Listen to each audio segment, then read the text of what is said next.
Je vais vous présenter nos invités de la matinée avec Anne Gros-Perrin, qui est vice-présidente de la métropole et qui est déléguée à la préservation des milieux aquatiques et de la ressource en eau, déléguée à l'eau potable, à l'assainissement et aux eaux pluviales.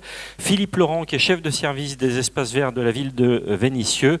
Et puis je vous propose de démarrer avec Pierre-Alain Millet, qui va ouvrir cette matinée, adjoint au maire de Vénissieux. Voilà, donc peut-être que certains qui sont encore sur les ateliers peuvent nous rejoindre. Un petit mot d'introduction. D'abord, vous avez tous vu, entendu plein de choses sur cet été, sur la place que l'eau prend dans nos vies et puis dans le débat public. Et d'ailleurs, je vais commencer par une citation d'une autre Anne, qui est Anne Lestrade, qui est parisienne et qui a un petit livre sur l'eau au état d'urgence et dont la dernière phrase est « Pourquoi ne pas repenser notre système démocratique malade en partant de la gestion et du partage des ressources naturelles, au premier rang desquelles l'eau ?» Et je trouve que ce lien entre la démocratie malade et une question essentielle du quotidien qu'est l'eau, et nous intéresse dans cette table ronde qui fait suite à d'autres tables rondes qui portaient notamment sur la participation citoyenne, sur la politique de la ville, sur plein de sujets qu'on a abordés dans ce grand rendez-vous. Et donc je voudrais remercier Anne Gros-Perrin d'être présente, qui est aussi la présidente de la Régie de l'eau. Et je pense que ce n'est pas anodin, ce lien entre la démocratie et l'eau, de constater qu'effectivement, la majorité métropolitaine a décidé de créer cette régie publique de l'eau. Et vous en avez peu entendu parler, en fait. Et je dirais que c'est presque une bonne chose, parce que ça prouve qu'elle a bien fonctionné, que ça marche, et que l'eau coule à votre robinet sans que vous posiez trop de questions. Mais je voudrais justement qu'on se pose plus de questions, et j'espère que vous allez entendre plus parler de la régie de l'eau, et que, évidemment, Anne va nous en parler, parce qu'il y a plein de décisions qui sont devant nous, des décisions très importantes sur la gestion de la ressource, sur la tarification, et que ces décisions, il faut absolument que les usagers s'y intéressent. Et donc c'est pour ça que nous avons organisé, entre autres pour ça, nous avons organisé cette table ronde, et que je vous invite à une petite vidéo d'introduction, parce que l'eau, ça paraît simple, et pourtant c'est pas simple du tout. Et donc vous connaissez les nuages, l'océan, les glaciers, mais il faut peut-être un petit peu se remettre quelques idées en tête. Alors voilà, on va regarder cette vidéo à l'échelle mondiale et puis après on fera un focus sur la métropole.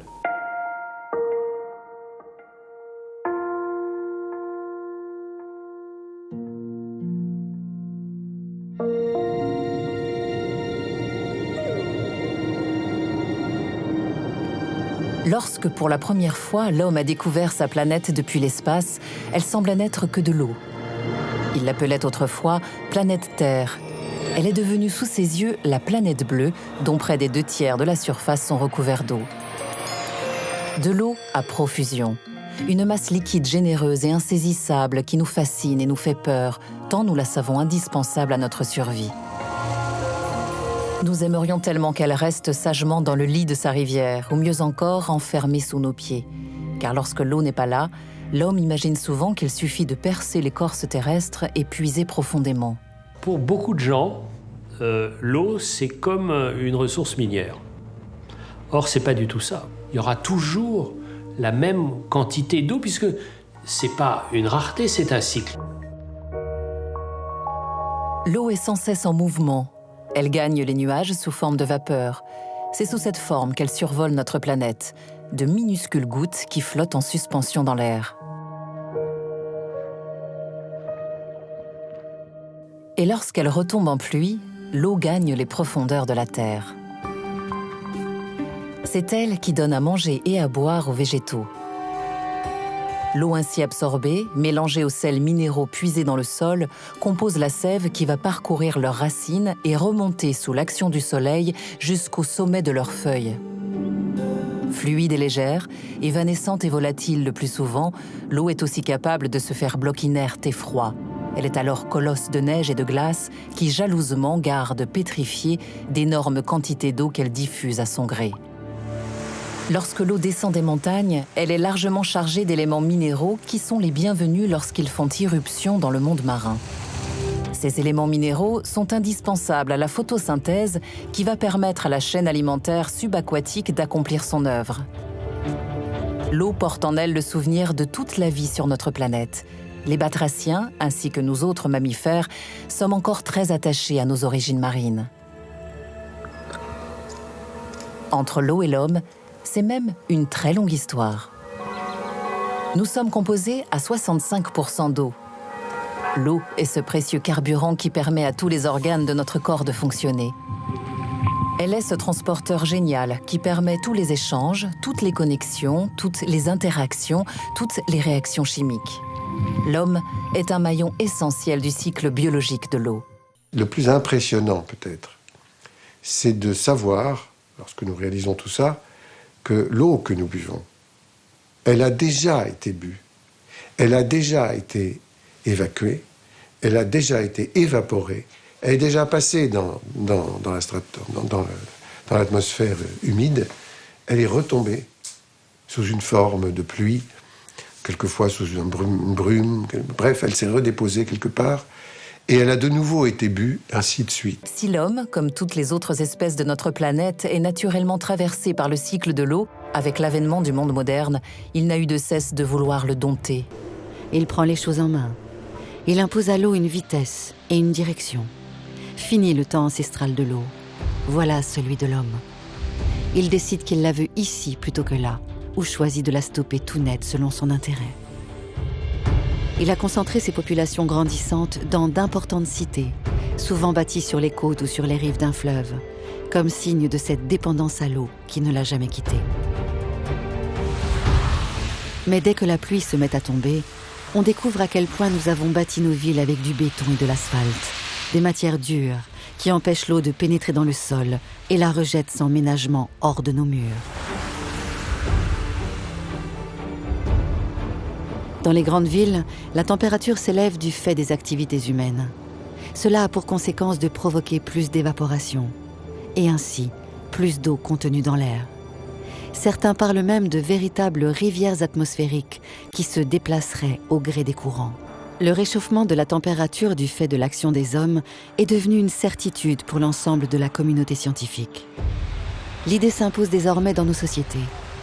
L'homme cherche à imposer sa loi et sa cadence à l'eau, mais le cycle de l'eau se met aujourd'hui à réagir. Et il le fait en jouant de son pouvoir sur le climat. Et ce qui va se passer avec le réchauffement climatique, c'est que vous allez avoir une sorte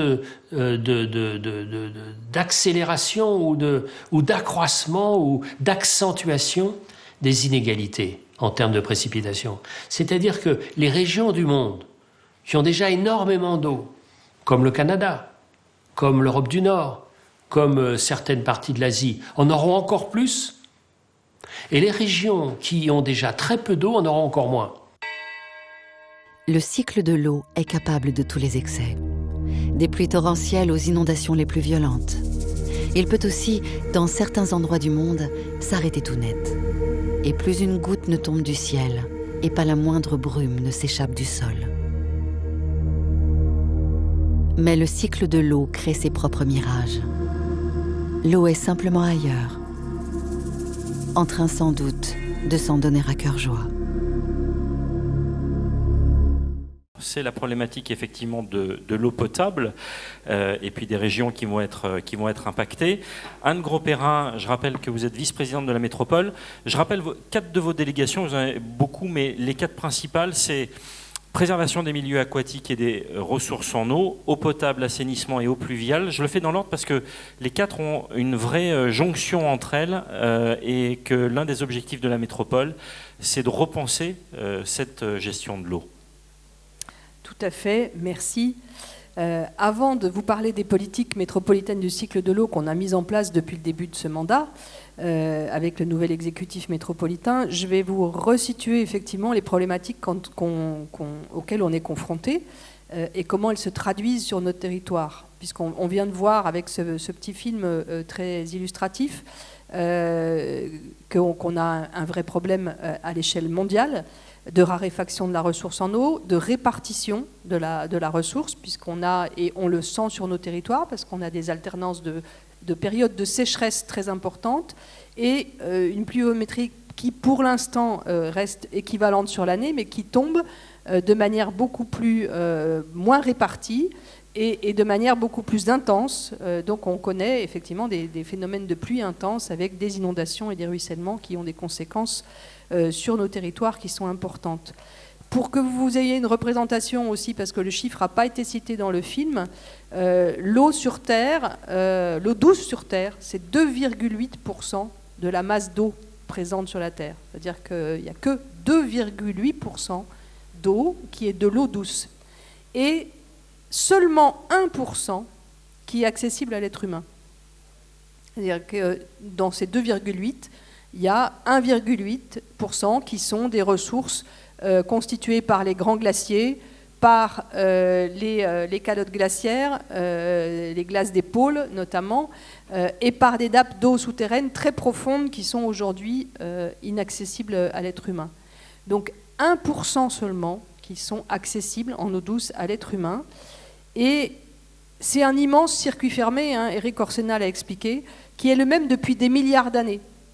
Et il le disait bien d'ailleurs, l'eau qu'on boit aujourd'hui, elle a déjà fait X fois ce circuit, elle a contribué X fois à ce circuit.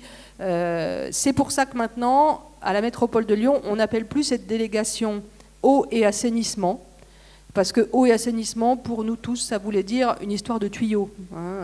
On nous amenait de l'eau à nos robinets, on ne savait pas bien d'où elle venait, elle repartait dans des tuyaux, on ne savait pas bien où elle partait. Maintenant, on appelle ça cycle de l'eau, parce qu'il faut vraiment resituer ces politiques de l'eau dans un ensemble qui est vraiment le grand cycle de l'eau dont on va parler. Quelques éléments hein, sur la raréfaction de la ressource sur nos territoires en particulier. En France, on a déjà perdu depuis 1990 14% de l'eau douce renouvelable. L'eau douce renouvelable, c'est celle qui arrive donc par la pluie et par les cours d'eau qui entrent sur nos territoires. Eh bien, 14% déjà ont été perdus sur le territoire français parce que c'est lié donc à une mauvaise réception des sols, hein, sécheresse importante, pluviométrie importante, très importante aussi, mais qui ruisselle, donc qui va repartir au cours d'eau plus rapidement et qui ne va pas bénéficier au territoire.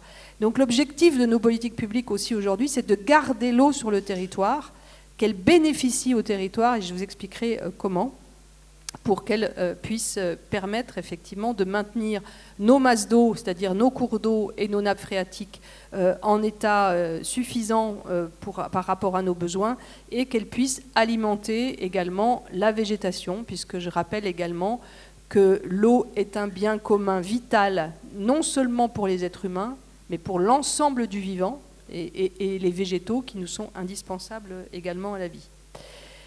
Aujourd'hui, vous l'avez entendu également, plus de 2/3 de nos nappes phréatiques sont à un niveau insuffisant. C'est-à-dire que là, on a un mois de septembre sans précédent, c'est-à-dire que les niveaux sont historiquement bas dans 70% de nos nappes phréatiques en France. Donc vous voyez que la situation est préoccupante. C'est un sujet, l'eau, qui avait été qui avait été rendu invisible, c'est-à-dire que ça fonctionnait pour nous tous. Hein, habitant en ville, on était assez éloignés de nos ressources, on avait de l'eau à nos robinets, ça coulait, ça marchait, on ne se posait pas trop de questions. Et puis depuis 2022, on a tous ressenti très fortement les effets du changement climatique. C'est quelque chose qui est rentré dans le débat public. Maintenant, on parle de l'eau. Il n'y a pas de semaine où il n'y ait pas un article dans les médias, une émission télévisée sur cette question-là. De raréfaction de la ressource, parce qu'on a vraiment une raréfaction de la ressource dans nos territoires, mais à l'échelle mondiale, vous l'avez vu, il y a des territoires qui sont extrêmement impactés. On va se retrouver dans des situations, effectivement, où on va gérer sur des territoires le pas assez et dans d'autres territoires le trop. Vous avez entendu que New York était sous l'eau hein, depuis hier. Il y a eu des pluies diluviennes. Ça a des conséquences terribles, hein, puisqu'il n'y a plus de métro. Ça peut atteindre même les circuits vitaux hein, d'électricité, etc., etc. Donc, c'est pas un petit sujet. Et c'est vraiment un enjeu fondamental aujourd'hui dans notre société, cette question de l'eau, parce que c'est de nos conditions de vie qu'on parle quand on parle d'eau. Pierre Alain le disait, hein, ça va être vraiment un sujet central dans les années à venir. Donc il y a une prise de conscience et je vous invite à y contribuer. Hein. Je vous ai amené des petits livrets sur, j'en ai pas des quantités, mais vous pourrez les prendre. Et puis je pense que c'est consultable également sur le site du Grand Lyon. Préserver l'eau, qui présente les politiques publiques de la métropole en cours, et puis également ce que nous pouvons faire, nous, chacun à notre niveau, nos consommations, comment on peut agir sur les économies d'eau. Dans la gestion de l'eau, il y a un enjeu qui est aussi fondamentalement démocratique, et on va en parler. C'est un sujet qui est très technique et qui a été rendu technique. Et dont les citoyens se sont éloignés parce qu'ils ne comprenaient pas forcément, ils n'avaient pas forcément les informations, les éléments de compréhension pour comprendre les enjeux, et les enjeux politiques, citoyens de la gestion de l'eau. Donc il y a vraiment une nécessité de se réapproprier en tant que citoyen cette question de la gestion de l'eau, encore une fois, parce que les enjeux ne sont pas techniques, et pas exclusivement techniques, mais ils sont sociaux, ils sont écologiques, ils sont économiques pour chacun d'entre nous et pour l'ensemble de la société, et c'est une nécessité que les citoyens reprennent leur place là-dedans. Ce qui est difficile à comprendre pour les citoyens, c'est la gestion de l'eau en France, parce que ça n'a pas de centre de gravité. C'est très complexe, en fait. Qui intervient sur quoi, on ne sait pas bien. Et donc, c'est un patchwork de compétences qui sont réparties dans... alors à l'échelle nationale, un certain nombre de politiques, ça a été gravé dans un certain nombre de politiques publiques, trois grandes lois successives de l'eau en France en 64, en 92, en 2006, mais c'est des lois qui ont consacré quand même une vision de l'eau très extractiviste, c'est-à-dire on extrait des ressources à notre profit, nous les êtres humains, mais on ne pense pas effectivement l'entièreté du cycle de l'eau, et on ne pense pas à tous les organismes vivants qui ont besoin d'eau et qui nous sont aussi indispensables, c'est-à-dire le monde animal et le monde végétal.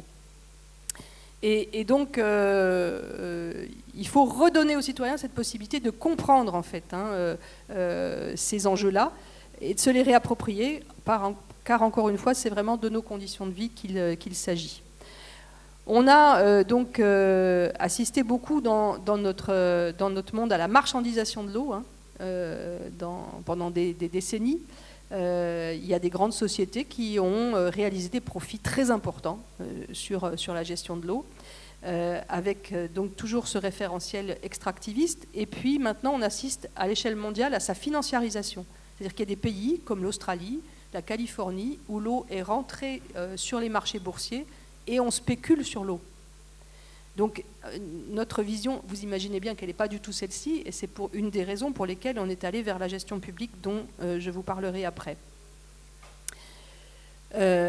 Donc il faut sortir de cet entre-soi des acteurs de l'eau. En France, l'eau est donc gérée par ces grandes lois que je vous citais, puis elle est également gérée dans 6 grands bassins versants qui sont liés à nos grands fleuves. Donc nous, on appartient au bassin Rhône, Méditerranée, Corse.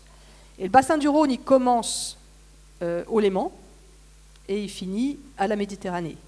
C'est le plus grand bassin versant, le bassin versant du Rhône auquel on appartient. Alors il y a Adour-Garonne, il y a la Loire, enfin voilà, il y a 6 grands bassins versants comme ça en France qui déterminent en fait les lignes de partage des eaux et qui sont gérées par bassin, par ce qu'on appelle les agences de l'eau.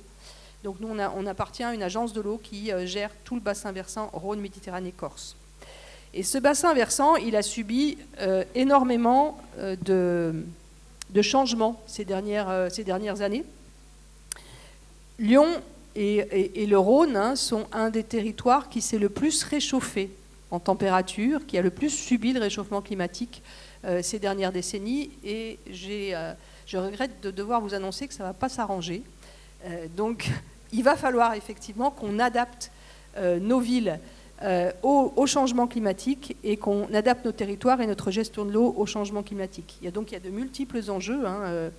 Il fait plus chaud, le réchauffement de l'air va s'accentuer et donc ça a une influence importante. Je crois que donc la température moyenne de l'air sur le bassin du Rhône a augmenté sur la période 1960-2020 de 1,8 degré, donc vous voyez plus qu'à l'échelle nationale et mondiale, hein, puisque à l'échelle mondiale on est à 25 je crois. Et ce réchauffement il est plus important sur certains secteurs, hein, il dépasse les 2,5 degrés en moyenne annuelle. Donc il y a des territoires comme dans le Rhône, enfin en Rhône-Alpes, comme l'Ardèche, hein, où cette augmentation elle a atteint 3,6 degrés en 60 ans, plus 3,6 degrés en 60 ans. Là donc ça a une incidence sur les cours d'eau, sur nos cours d'eau. Je reprends les chiffres parce que je viens de les avoir, donc je ne les ai pas encore par cœur, ça date d'hier. Hein. Pour le Rhône, hein, le fleuve Rhône, depuis les années 70, la température moyenne de l'eau du fleuve a déjà augmenté de 2,2 degrés au nord du bassin versant et de 4,5 au sud du bassin versant. Et ça a une influence sur tout, sur les écosystèmes, sur la faune, sur la flore et même sur notre production énergétique, puisque vous savez que les centrales nucléaires, elles sont refroidies avec de l'eau et qu'à un moment donné, quand on a une eau trop chaude, on est obligé d'arrêter les centrales, comme ça s'est passé en 2022 pour la centrale du Tricastin d'ailleurs. Mais également des incidences sur l'eau potable, puisque à plus 25 degrés, on ne peut pas distribuer de l'eau potable, elle n'est plus considérée comme potable, puisqu'il y a une bactériologie qui se développe en raison de la température de l'eau et qui rend l'eau impropre à la consommation humaine. Donc des impacts extrêmement importants sur nos sols aussi qui s'assèchent, qui sont dans nos villes très imperméabilisées, donc l'eau ne bénéficie pas au territoire, c'est ce que je vous disais, elle ne rentre pas là où elle tombe, elle ruisselle, elle s'écoule. Vous allez voir le phénomène illustré tout à l'heure. Alors les diapos, ça vient. Non, c'était une introduction, mais il y a tellement de choses à dire sur la question de l'eau que je vais vous passer donc le début des diapositives. Donc en résumé, hein, l'eau est devenue vraiment une ressource en tension. C'est un élément essentiel à la qualité de vie en milieu urbain. Vous allez voir pourquoi il faut qu'on travaille cette question-là pour atténuer les effets du changement climatique et adapter nos villes au changement climatique. L'eau qui est également un patrimoine fragilisé par les pollutions, et on en subit dans la métropole de Lyon, hein, puisque vous avez tous entendu parler de la pollution au perfluoré. On pourra revenir sur ce sujet, qui est vraiment un sujet important et qu'on ne pourra pas traiter ce matin parce qu'il est trop complexe, mais je pourrais éventuellement répondre à vos questions. Et puis, il faut qu'on se prépare à vivre effectivement dans un monde différent, en passant d'un référentiel extractiviste de l'eau à un référentiel de qualité de vie pour faire face à ça, et en considérant véritablement l'eau comme un bien commun vital pour l'humanité et pour l'ensemble du vivant. Pour vous donner une image de nos usages domestiques, l'eau potable, c'est environ une consommation de 150 litres par jour et par personne. C'est réparti de la manière suivante, hein, bain et douche 40%, toilette 21%. Hélas, nous avons de l'eau potable dans nos toilettes, ça paraît aberrant. Je pense que dans quelques générations, ils se diront qu'ils étaient fous quand même de mettre de l'eau potable dans leurs toilettes à cette époque. Le linge 13%, la vaisselle, etc. Et les repas et la boisson, c'est-à-dire l'eau vitale, hein, boisson et repas, qui ne représentent que finalement 7% dans nos consommations. La répartition des activités consommatrices d'eau en France, et pas forcément d'eau potable, hein, je parle de l'ensemble de la ressource, là, c'est à 57-58% l'agriculture qui consomme l'eau dans ce grand cycle, 26% pour l'eau potable, donc les usages domestiques donc, qui sont représentés à ce niveau-là, 12% sur les centrales électriques et 5% sur les usages industriels. C'est ça la consommation de l'eau en fait. C'est différent des prélèvements, c'est-à-dire qu'on prélève en usage domestique, on prélève finalement une part assez importante de l'eau, mais on la remet dans le circuit.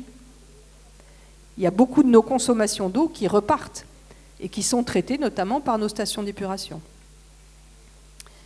Par contre, l'agriculture, quand elle consomme l'eau, elle la consomme vraiment. C'est-à-dire que ce qu'elle prélève, ça part dans la végétation, dans ce qui est cultivé, et ça ne retourne plus au cycle de l'eau. Donc il y a des enjeux multiples qui sont liés à l'eau. C'est peut-être pas très lisible pour vous. C'est peut-être mieux pour vous que pour nous d'ailleurs, oui. Et c'est important de se rendre compte effectivement que l'eau, elle intervient à tous les niveaux, hein, dans la séquestration du carbone, dans la préservation de la biodiversité, dans la limitation des pollutions au sol, dans la limitation des pollutions de l'air. Elle régule l'érosion des côtes, elle régule donc l'intrusion d'eau salée dans nos terres. Elle permet, il y a des enjeux de lutter contre les glissements de terrain et les affaissements. Il y a des enjeux de lutte contre les îlots de chaleur urbains en ville, de protection contre les inondations. Ça stimule l'économie locale. C'est un élément indispensable à l'économie et à la production de manière, et la production de ressources en général. C'est un élément indispensable à la santé humaine, à l'agriculture, à notre alimentation, évidemment. C'est un élément essentiel également dans l'éducation, dans l'information, dans le lien social. Donc c'est vraiment l'eau qui est au cœur, c'est vraiment un élément qui est au cœur de nos vies. Si vous avez quelques questions ou quelques réflexions, n'hésitez pas, je vous fais passer un micro.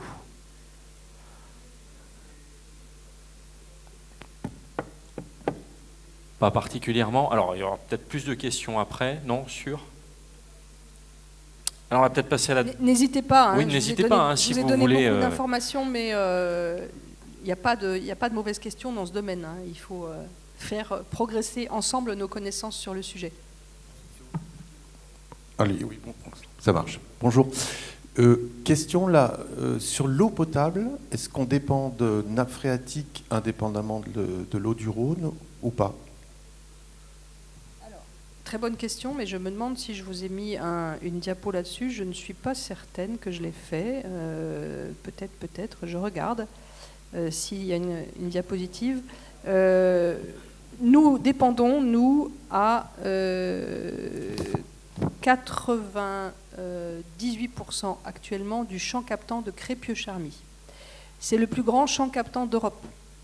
Il est situé au nord de Lyon, vers le grand parc de Miribel-Jonage. 380 hectares de nature complètement préservée et inaccessible. Hein. On a 130 puits de captage, je crois, qui sont sur ce territoire-là. C'est une zone Natura 2000. Et donc ces puits puisent dans la nappe alluviale du Rhône. C'est la nappe d'accompagnement du fleuve. On ne peut pas appeler ça une nappe phréatique, hein, puisque c'est les nappes qui accompagnent les cours d'eau. Et on a la chance d'avoir cette ressource absolument exceptionnelle, puisque l'eau que nous buvons à Lyon n'est pas traitée.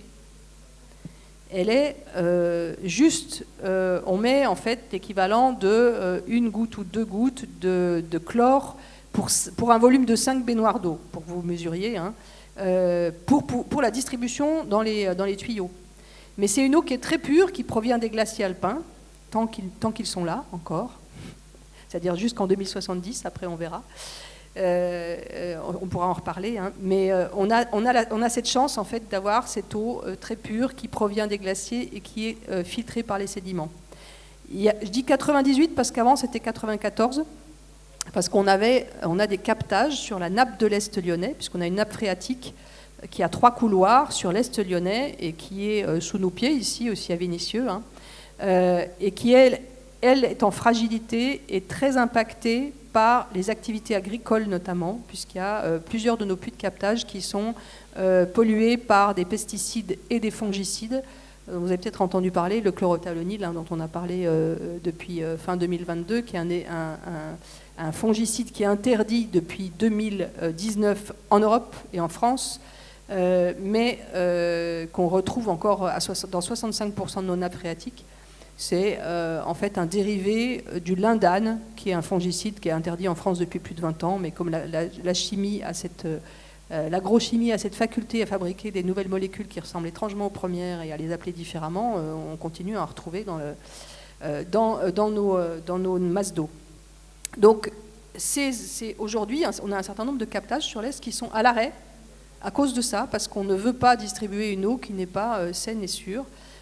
Et du coup, on accentue la pression sur le champ captant de Crépieux-Charmy, qui est notre source unique. Et vous verrez que la Régie de l'eau, si on a l'occasion d'en parler, a un travail à faire sur la diversification de notre ressource, parce qu'on dépend tous de cette unique ressource au nord de Lyon.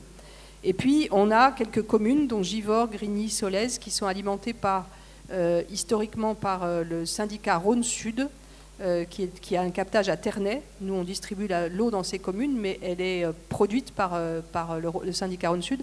Et là, on est très impacté par la pollution au perfluoré, qui émane de la vallée de la Chimie. On pourra en reparler, mais voilà. En tout cas, à Vénissieux, vous bénéficiez d'une eau de très bonne qualité. Donc avec un champ captant à Crépieux qui, j'imagine, est extrêmement vérifié et en tout cas extrêmement surveillé par la métropole. Oui, absolument. J'en profite, j'ai eu la chance, comme élu au conseil d'administration de la Régie de l'eau, de visiter ce champ captant. Il y a des salariés, des travailleurs passionnants et engagés, et c'est absolument extraordinaire. C'est un privilège d'avoir pu le visiter. Et j'en ai fait un petit reportage, n'hésitez pas à aller voir sur mon blog. Mais franchement, c'est un truc, il faut le connaître, il faut comprendre. C'est assez impressionnant, ce mélange de nature, c'est un espace naturel totalement préservé, et en même temps d'un système technique historique qui est très complexe et qui est géré par des gens passionnants. Il y a aussi un petit film vidéo très bien fait qui a été réalisé sur ce champ captant, qui doit être en ligne sur le site du Grand Lyon. Et si vous tapez champ captant de Crépieux-Charmy en vidéo, je pense que vous pouvez, elle doit être sur YouTube, hein, vous pouvez y accéder. Et ça donne vraiment une belle vision de ce lieu où on ne peut pas aller. Donc c'est bien d'en avoir une représentation. Alors on va peut-être passer à la partie gestion. Oui. Alors comment on fait avec tous ces enjeux à la métropole de Lyon pour apporter des réponses à travers nos politiques publiques à ces enjeux majeurs. On a donc décidé de porter une vision anticipatrice de tous ces problèmes auxquels on a à faire face, qui se traduit dans nos politiques stratégiques. Et je vais vous en citer 3 en particulier, parce qu'il y en a plein d'autres sur le sujet de l'eau. Mais nous avons donc décidé en tout début de mandat du passage en gestion publique du service public de l'eau potable. Donc depuis le 1er janvier 2023, c'est une régie au public du Grand Lyon qui gère l'eau potable. C'était Veolia, ça a été Veolia pendant 30 et quelques années, souvenez-vous. Tout le monde n'était pas au courant, parce que comme ça s'appelait Eau du Grand Lyon et que sous l'ancien mandat, ils avaient eu quand même l'intelligence, et tu y avais participé, je crois, de faire une délégation de service public très rigoureuse avec beaucoup d'indicateurs et d'isoler en fait le fonctionnement, de créer une filiale en fait, pour pouvoir isoler le fonctionnement et les comptes d'Eau du Grand Lyon de ceux de Veolia. Ça permettait d'avoir déjà un socle pour passer en gestion publique un peu plus sérieux que dans d'autres collectivités où c'est extrêmement compliqué. Néanmoins, c'était un travail quand même important, très important et de très longue haleine, que Pierre-Alain Millet peut en témoigner, puisqu'il y a contribué depuis le départ également. Donc, passage en gestion publique de l'eau potable, je vais vous expliquer rapidement pourquoi. Stratégie ville perméable, je vais vous l'expliquer aussi parce que ça vous concerne dans votre quotidien, dans vos quartiers, dans vos jardins même. Ça concerne chacun d'entre nous et c'est important de le comprendre. Et puis, on vient de voter une stratégie gestion des milieux aquatiques et protection contre les inondations. Et là, on intervient pour préserver la qualité de nos cours d'eau, de nos zones humides. Les zones humides, on en parle très peu, mais c'est des éléments essentiels de régulateurs du cycle de l'eau, puisque ça joue un rôle d'éponge, c'est des réservoirs de biodiversité. Et donc, on a une politique qui va préserver maintenant, qui va intervenir sur l'ensemble de nos petits cours d'eau. On a 2 grands fleuves qui traversent notre métropole, mais on a plus de 200 cours d'eau différents, petits cours d'eau, petits ruisseaux qu'il faut préserver, et zones humides également à préserver. Puis on a aussi à mettre en place des protections contre les inondations. On a hérité cette compétence de l'État en 2018. On s'est aperçu par exemple que sur Vaux-en-Velin et Villeurbanne, on avait des digues en très mauvais état. Merci l'État du transfert, mais en tout cas, on est aujourd'hui obligé d'intervenir pour protéger les populations. Et il n'y a pas que les digues dans ce que transfère l'État qui pose problème. Complètement. Donc, les chantiers prioritaires pour la mise en œuvre, c'est vraiment la gestion publique, la ville perméable, donc la gestion des eaux pluviales, l'assainissement et la valorisation des boues issus de stations d'épuration. J'aurais peut-être pas le temps de vous en parler. la gouvernance GEMAPI, gestion des milieux aquatiques et protection contre les inondations, je viens de vous en parler, et évidemment encourager la sobriété de l'usage de la ressource. Alors, passage en gestion publique, vous aviez peut-être vu cette campagne au mois de novembre-décembre 2022, hein, où on annonçait ce passage en gestion publique de l'eau, et en affirmant que l'eau est un bien commun qui doit être géré comme tel. Nos objectifs pour ce service public de l'eau potable, c'était d'assurer et de consolider la continuité et la qualité de service dans la durée, d'assurer la maîtrise technique publique à long terme du service de l'eau potable en renforçant sa capacité d'investissement notamment, puisque les marges du délégataire de Veolia antérieurement sont des financements aujourd'hui qu'on peut consacrer à l'amélioration du service et notamment aux investissements nécessaires à garantir donc et sécuriser nos systèmes. Garantir le droit fondamental d'accès à une eau potable de qualité pour toutes et tous et rendre effectif l'accès aux besoins essentiels qui lui sont liés, hygiène et dignité, ça, on a tous l'impression que on a tous accès à l'eau. Non, on a dans notre métropole 3000 personnes qui vivent à la rue en permanence, qui n'ont pas accès à l'eau pour leurs besoins vitaux, et 22 000 personnes qui vivent en précarité. C'est-à-dire qu'elles vivent au mieux parce qu'elles sont hébergées chez des tiers, mais elles vivent dans des squats, elles vivent dans des voitures, elles vivent dans des conditions extrêmement précaires qui ne leur permettent pas d'avoir un accès à l'eau pour leurs besoins essentiels. Donc ça, c'est une des missions qui a été confiée à la régie publique, travailler sur ce droit d'accès à l'eau dans l'espace public, à l'eau pour laver son linge, à l'eau pour des bains-douches, enfin, etc. Donc on a beaucoup de chantiers qui sont ouverts sur ce sujet. Donc ouvrir la gestion du service public de l'eau à la participation des citoyens, ça c'est un travail essentiel qu'on a fait. On a engagé en 2022 une grande démarche qui s'est appelée Au Futur, qui a impliqué 8000 personnes dans la métropole par le biais de participation associative, centres sociaux, MJC, etc. notamment, mais EHPAD, écoles, qui ont contribué à cette réflexion, qui était une réflexion de sensibilisation au sujet de l'eau. Et puis de cette démarche-là a émergé ce qu'on appelle aujourd'hui une assemblée des usagers de l'eau. Donc il y a une centaine de personnes, elle est ouverte cette assemblée, si certains d'entre vous, certaines d'entre vous ont envie d'y contribuer, c'est toujours possible, vous pouvez vous trouver un lien d'inscription sur le site de la métropole. Cette assemblée, elle travaille depuis maintenant plus d'1 an sur ces questions liées à l'eau, et donc une centaine de personnes qui contribuent et qui sont saisies de sujets stratégiques. Et là, le travail qu'on est en train de mener avec cette assemblée des usagers, c'est un travail sur la tarification solidaire et environnementale de l'eau. Donc la tarification de l'eau va changer au 1er janvier 2025 et elle va prendre en compte des problématiques sociales et des problématiques environnementales.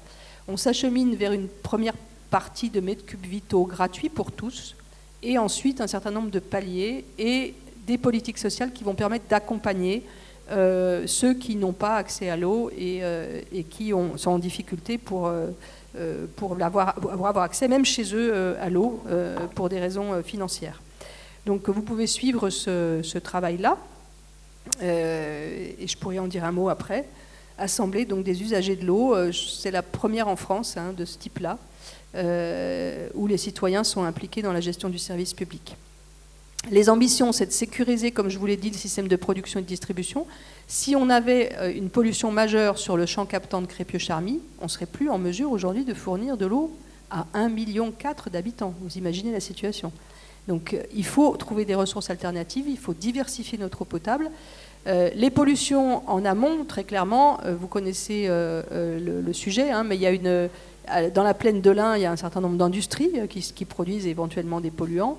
Et puis, on a la centrale du Bugey. S'il y avait un accident nucléaire, on serait soumis à cette problématique pour notre eau potable.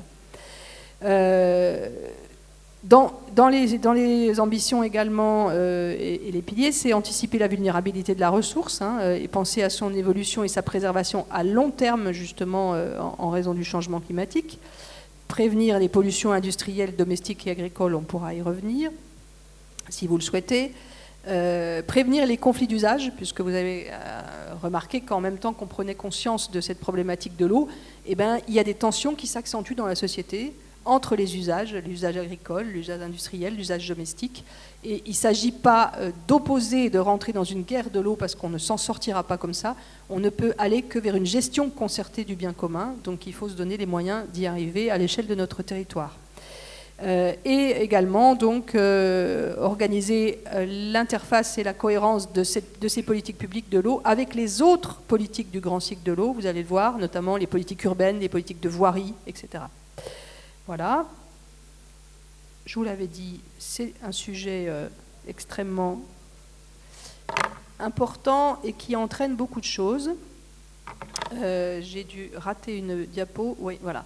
Les raisons essentielles du passage en régie publique, on pourra y revenir également, hein, mais ce qu'on voulait, c'est donc reprendre en main la maîtrise technique au niveau de la collectivité, la gestion du bien commun de l'eau, à un moment où on a à faire face à des enjeux majeurs et notre responsabilité en tant que collectivité et en tant qu'élu, elle est engagée par rapport à ça.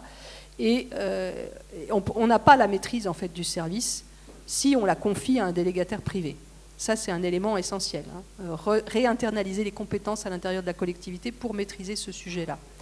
Construire une vision et une gestion à long terme, je l'ai dit, pour répondre aux enjeux climatiques notamment, mais pas que, donc de gestion long terme de l'eau. Enjeu démocratique, vous l'avez compris, avec la mise en place notamment de l'Assemblée des usagers, mais c'est pour ça que je me déplace beaucoup et que j'ai répondu volontiers à cette invitation, parce que j'essaye d'aller partout sur les territoires pour expliquer ces enjeux de l'eau et sensibiliser les citoyens et citoyennes à ces enjeux-là, et donc protéger la ressource dans un contexte de changement climatique global et de raréfaction de la ressource. Alors là, on va faire un focus sur la stratégie ville perméable de la métropole de Lyon. Alors la ville perméable, pour vous expliquer ce que c'est, parce que ça vous parle peut-être pas, c'est une politique qui vise à désimperméabiliser les sols, déconnecter les eaux pluviales, puisque pendant des décennies, et même depuis le 19e siècle, on a imperméabilisé nos villes et on a envoyé l'eau dans des tuyaux le plus vite et le plus loin possible de nos villes. Et aujourd'hui, on se retrouve dans des situations où, à l'échelle métropolitaine, on a 85% de nos réseaux qui sont unitaires. Ça veut dire que les eaux pluviales, elles transitent, quand elles rentrent dans les bouches d'égout, les avaloirs, etc., elles transitent dans les mêmes réseaux que les eaux usées. Donc elles sont à 85% traitées par nos stations d'épuration. Donc vous imaginez la situation, c'est l'eau de pluie qui est une ressource qui devrait rester sur notre territoire, qui devrait infiltrer dans nos sols, ça devient un déchet. On le traite comme un déchet dans nos stations d'épuration. Donc c'est un modèle qui est complètement aberrant aujourd'hui, et on ne peut pas... Il y a 4000 km de réseau à l'échelle métropolitaine, hein, enfin un peu moins, 3000, je ne sais plus et quelques, de réseaux d'assainissement. On ne peut pas multiplier les réseaux à l'infini. Et ce qu'il faut, c'est donc garder l'eau sur le territoire. Pourquoi c'est un problème aujourd'hui ? C'est parce qu'on a énormément artificialisé nos sols. Sur la période de 10 ans, entre 2005 et 2015, pour vous donner un chiffre, on a artificialisé 2882 hectares sur la métropole de Lyon. Donc on construit toujours plus d'infrastructures, de routes, de voiries, etc. Et même pour la voirie, vous verrez, il y a d'autres manières de faire aujourd'hui qui nous permettent d'infiltrer l'eau. Donc il faut vraiment qu'on change de paradigme. C'est-à-dire que l'eau, c'était le sujet qu'on traitait en dernier. Et puis on savait qu'on allait mettre des tuyaux pour envoyer tout ça loin du territoire. Aujourd'hui, il faut changer complètement la manière de fabriquer la ville en pensant à la question de l'eau avant les autres politiques publiques. C'est-à-dire que moi, je me bagarre pour ça en permanence. On pense à l'eau avant de construire, avant de faire des projets urbains, avant de faire des projets de voirie, avant de faire des projets de transport en commun, etc. Tout ça doit être intégré en amont de nos politiques publiques. Ouais, c'est le chiffre, non, c'est même plus que ça d'ailleurs. Je vous ai dit 2000, mais c'était à l'échelle, ça c'est à l'échelle de l'aire urbaine. Hein. Mais l'aire urbaine, c'est 10 333 hectares pour l'ensemble. Là, vous voyez, alors je ne sais pas si c'est très clair, mais... Ah non, c'est que je n'ai pas passé. Voilà. Vous voyez donc l'artificialisation des sols dans l'aire urbaine, la progression entre, j'arrive plus à le lire parce que c'est trop petit pour moi. La première carte c'est 1955 et la dernière c'est 2015. Et vous voyez la progression de l'artificialisation dans la métropole de Lyon, finalement dans une période de 70 ans. Et donc l'imperméabilisation des sols qui va avec ça, avec une modification radicale du ruissellement, hein, puisque vous avez dans une zone où on a de la végétation, où on a des sols de pleine terre, 40% de l'eau qui va évapotranspirer, 10% qui va bénéficier à la végétation et 50% qui va s'infiltrer dans les sols. Dans un espace urbain comme ceux que nous connaissons, eh bien, on va consommer 55% de la ressource, on va évaporer 30%, évapotranspirer 30% de l'eau et 15% seulement vont s'infiltrer dans les sols. Ça, c'est pour vous mentionner une autre problématique qui est amenée par l'imperméabilisation des sols et le phénomène que je vous ai expliqué de tout envoyer dans les mêmes réseaux que les eaux usées, c'est qu'on a, en période de pluie intense, des ruissellements et des inondations. Nos réseaux, en fait, ne sont pas faits pour absorber des pluies intenses comme celles qu'on connaît actuellement, hein, puisque je vous ai expliqué qu'il y avait un changement du régime des pluies. Et donc, du coup, ça engorge nos réseaux qui créent des débordements un peu partout hein, dans la ville et qui créent également des pollutions parce que nos stations d'épuration, n'ayant pas la possibilité d'absorber tout ce flux à ce moment-là, font des rejets au milieu naturel. Donc, on rejette des eaux usées non traitées au milieu naturel par cette problématique d'engorgement des réseaux. Et sur cette carte-là, vous voyez donc tous les points rouges, c'est les points de débordement des réseaux dans la métropole qu'on a recensés. Donc ils sont nombreux et on a eu très souvent effectivement un certain nombre d'inondations qui sont liées à ça. Et on ne peut pas surdimensionner les réseaux. Enfin, à un moment donné, c'est pas possible, quoi. En fait, 3000 km de réseau, plus de 3000 km, vous imaginez bien que c'est extrêmement compliqué. Voilà, donc on a mis en place on s'est appuyé en fait sur les savoir-faire de la métropole, hein, parce que dans les services de l'eau de la métropole, il y avait des savoir-faire depuis longtemps sur cette stratégie ville perméable. Ils travaillaient depuis de nombreuses années, depuis 20 ans, ce qu'on appelle les solutions fondées sur la nature. Et on a monté donc avec des scientifiques de la DOA, le GREI et l'OTU, l'Observatoire de terrain en hydrologie urbaine, qui pendant 20 ans a fait des recherches sur ces solutions fondées sur la nature et ce qui nous a permis de nous appuyer vraiment sur des savoir-faire solides pour mettre en place cette politique ville perméable, donc avec des solutions fondées sur la nature. Et donc on va passer, l'objectif c'est de passer, pardon, j'ai oublié complètement de vous passer la diapo suivante, voilà. L'objectif c'est de passer d'une ville minérale et imperméable à une ville perméable et végétale, avec une gestion des eaux pluviales à la source et donc, comme je vous l'ai dit, des solutions fondées sur la nature. Donc c'est une vraie politique d'adaptation au changement climatique de la ville, puisqu'on va traiter à travers ça les îlots de chaleur urbains et la végétation, en fait, hein, puisque la végétation, elle a extrêmement besoin d'eau, donc on a des politiques de végétalisation des villes dont vous allez parler. Mais la végétalisation, si elle ne prend pas en considération l'eau pour irriguer les végétaux qu'on plante, on a un problème et on s'aperçoit d'ailleurs qu'on a de la mortalité végétale importante si on n'a pas pris en considération cette question de l'eau. On va traiter donc les inondations et on va améliorer la gestion des réseaux et lutter contre l'effondrement de la biodiversité en introduisant effectivement l'eau et le végétal avec une biodiversité plus riche dans nos villes.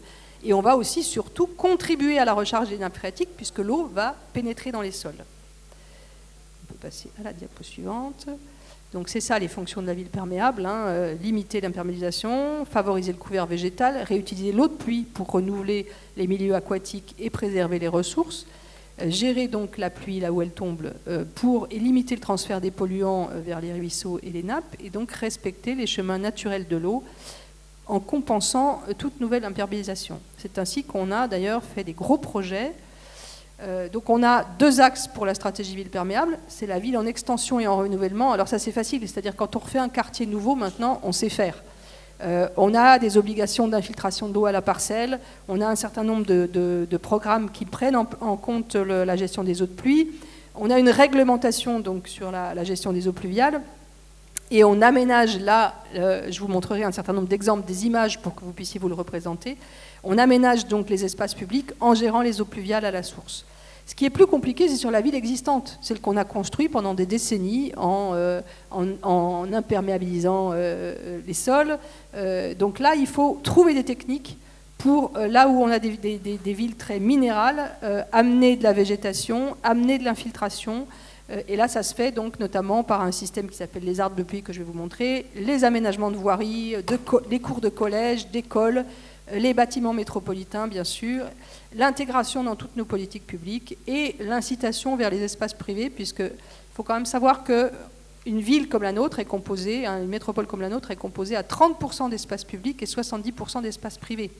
Donc nous, on intervient avec nos politiques publiques sur les espaces publics, mais il y a quand même plein d'espaces privés qui ne bénéficient pas de ces politiques, et il faut qu'on aille aussi convaincre les copropriétés, les bailleurs sociaux à travailler sur ces sujets-là. Voilà, donc je vais vous montrer un certain nombre d'exemples pour que vous ayez une représentation de ce qu'on peut faire. Ça, c'est la première réalisation à la Porte des Alpes à Saint-Priest. C'est la création de bassins d'infiltration, de très grands bassins végétalisés périurbains qui nous permettent de récupérer les eaux pluviales, de gérer ça à la source et de valoriser également la ville avec la présence de l'eau. C'est d'après. Voilà un exemple, alors ça c'est le parc Kaplan à Lyon, de système d'infiltration des eaux de pluie, donc avec un aspect paysager, puisqu'on crée des noues qui permettent effectivement de recueillir les eaux de pluie et de faire pénétrer, de déconnecter, c'est-à-dire que tout ce secteur-là n'est plus connecté au réseau d'eau pluviale ou d'eau usée, mais on a des ouvrages qui permettent l'infiltration de l'eau de pluie là où elle tombe. On a également des choses qui sont très paysagées, ça c'est la ZAC de Bourlionne à Corba, où on fait des noues également, qui bénéficient à la plantation d'arbres, qui bénéficient de l'eau qui s'infiltre, et puis on peut avoir des passerelles, etc., enfin des noues qui sont plutôt paysagées, qui sont intéressantes aussi pour la qualité de vie et le cadre de vie. On fait un travail pour retrouver nos cours d'eau, ça c'est dans le parc de la Duchère, où il y avait un cours d'eau qui était complètement busé, c'est-à-dire enterré dans des tuyaux, donc on les remet à jour et on revégétalise, on renature ces espaces pour permettre à l'eau de circuler librement. Là, ça c'est à Oulin, à la Saulay, pareil, une noue le long des voiries. Alors, beaucoup de travail à faire sur les voiries, parce que nos voiries, pendant des décennies, elles ont été bitumées, rebitumées, les trottoirs pareil, sans pouvoir infiltrer l'eau. Et là, il y a un travail énorme qui est pas simple à faire, parce que ça implique vraiment un changement de culture aussi, de tous ceux qui travaillaient sur la voirie et de mode de faire. Et donc, il faut créer des espaces dans ces voiries qui permettent à l'eau de pénétrer dans les sols. Donc là, vous voyez, je ne sais pas si vous voyez sur l'image, il y a des bordures de trottoirs qui sont intermittentes sur le bord de la route, là. Donc l'eau, quand elle coule, elle n'est plus bloquée par un trottoir, elle part dans cet espace au lieu de partir dans les égouts. Voilà, ça c'est dans un lotissement, et on peut le faire effectivement dans des espaces privés aussi. C'est à Rieux, où on a créé des noues sur les bords de trottoirs pour permettre à l'eau des voiries et des jardins de s'infiltrer à cet endroit-là. On continue avec les voies cyclables. Ça c'est très simple, c'est un système très simple. Entre deux voies cyclables, une tranchée d'infiltration avec des galets et l'eau pénètre dans le sol à cet endroit-là. Alors là, ça a beaucoup évolué, c'est des photos qui sont déjà anciennes, sur la Zactière à Lyon, où on fait des jardins de pluie, c'est-à-dire qu'il y a des espaces végétalisés qui recueillent l'eau et puis qui vont devenir des espaces de plus en plus végétaux. Alors je l'ai traversé il n'y a pas longtemps, c'est très très joli en végétation, maintenant ça a beaucoup poussé, il faudrait que je mette à jour mes photos pour que vous vous rendiez compte, mais voilà. Et ça c'est un autre système également, la ZAC de l'Hôtel de Ville à Vaux-en-Velin. On ouvre les bordures de trottoirs pour pouvoir faire pénétrer l'eau dans ces espaces végétalisés et bénéficier à la végétation. Et pareil sur la confluence. Ça, c'est des choses qu'on peut faire, y compris sur des espaces minéraux, c'est-à-dire qu'il y a des surfaces de parking partout dans notre métropole, que ce soit dans les grandes surfaces, dans les différents espaces publics, qu'on peut désimperméabiliser par des tas de procédés, et notamment en mettant des revêtements, soit des revêtements perméables, soit des revêtements qui permettent l'infiltration, comme vous le voyez à droite sur l'image. Là, alors ça, c'est un type d'exemple de parking qui peut paraître complètement artificialisé, mais ce sont des matériaux poreux. La place de Francfort à Lyon, à la Part-Dieu, c'est un matériau poreux qui permet à l'eau de traverser et de s'infiltrer dans les sols. Pareil, sur les pistes cyclables, on a maintenant un certain nombre de matériaux poreux qui sont utilisés pour faire pénétrer l'eau. Ça, c'est ce qu'on appelle une tranchée de Stockholm. C'est un système un peu particulier qui a été inventé à Stockholm, comme son nom l'indique, où on fait des tranchées d'infiltration. Quand on refait une voirie, on remet des blocs, des enrochements mélangés avec de la terre, et donc l'eau s'infiltre entre les places de stationnement et va alimenter les racines des arbres qui vont venir chercher l'eau à cet endroit-là.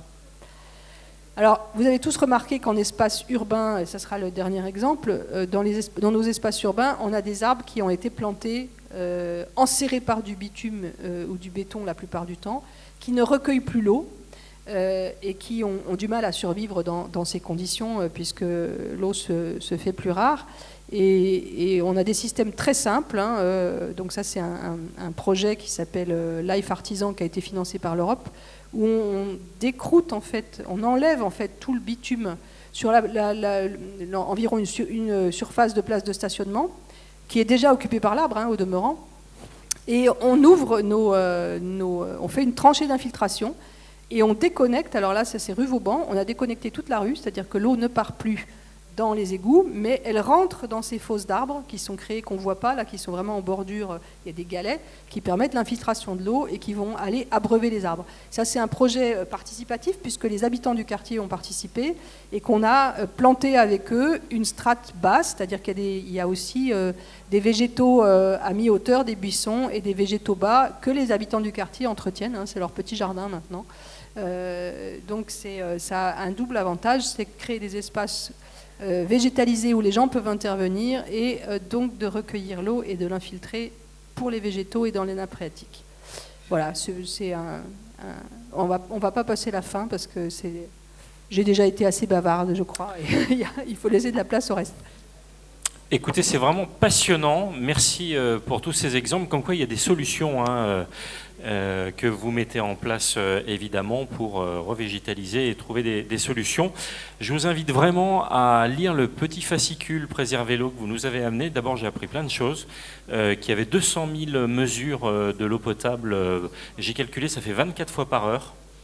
Quand même, c'est énorme, pour que vous puissiez avoir l'eau potable au robinet. Donc merci beaucoup.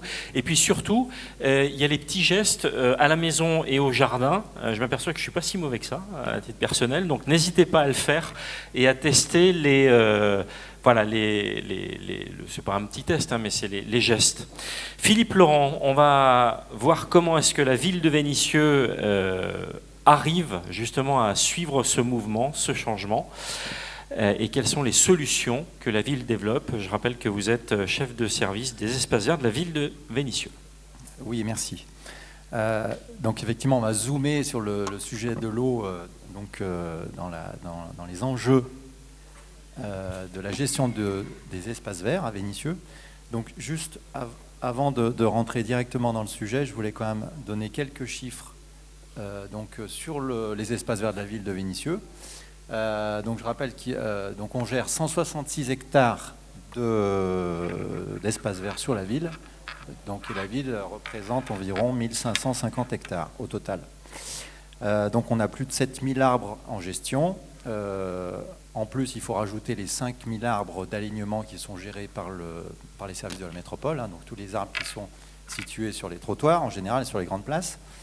On a 120 massifs saisonniers qui permettent d'embellir la ville, donc qui sont répartis sur l'ensemble du territoire.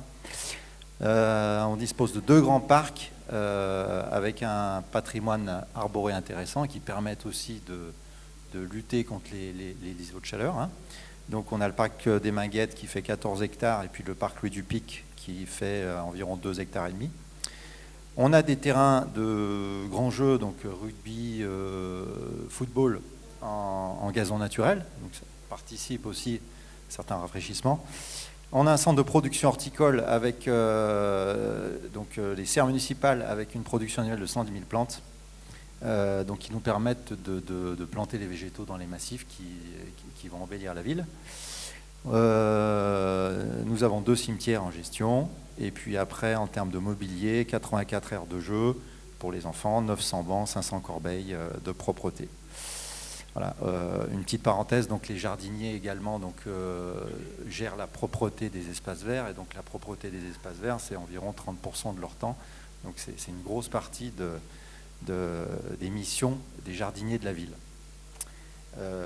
Une parenthèse également, donc ces jardiniers qui ont décoré, donc on s'occupe aussi de la décoration florale, qui ont décoré la salle. Donc on était parti, donc je les remercie puisqu'ils ont fait un super travail. Et c'est vrai qu'on est parti aussi sur une thématique sur certains secteurs de la salle avec des plantes de terrain sec, donc des végétaux qui sont adaptés au sec et qui ont un fleurissement assez intéressant. Voilà. Et puis sur le fond de la salle, on a des rosiers aussi, des rosiers à fleurs jaunes qui ont été inventés, je le rappelle, à Vénissieux, par un créateur de roses Pernet-Duchet dans les années 1900 et qui a créé donc la rose jaune dans le quartier Paris. Donc c'est Soleil d'Or. Soleil d'Or, exactement.